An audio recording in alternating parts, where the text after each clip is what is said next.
Benjamin Chamois est installé depuis 2009. Il a repris la ferme familiale. Il élève des vaches allaitantes, un troupeau d'environ 60 animaux.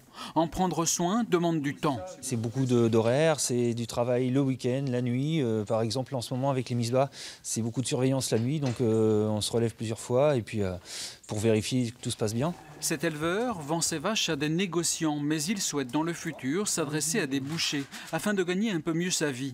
Un éleveur perçoit en moyenne moins de 13 000 € par an, les prix payés étant indexés aux cours mondiaux.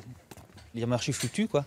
Et aujourd'hui, on vend la viande, enfin les bovins vendus à peu près au même prix qu'il y a 30 ans, quoi.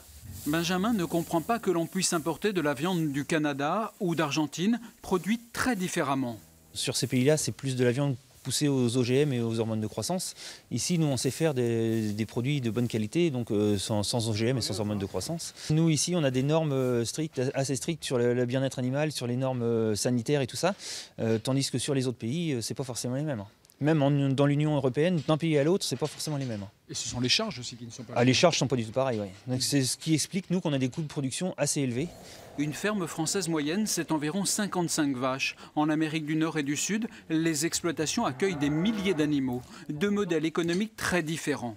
Selon la Fédération nationale bovine, si les éleveurs français ne sont pas soutenus par le gouvernement, les élevages de vaches allaitantes disparaîtront peu à peu du paysage.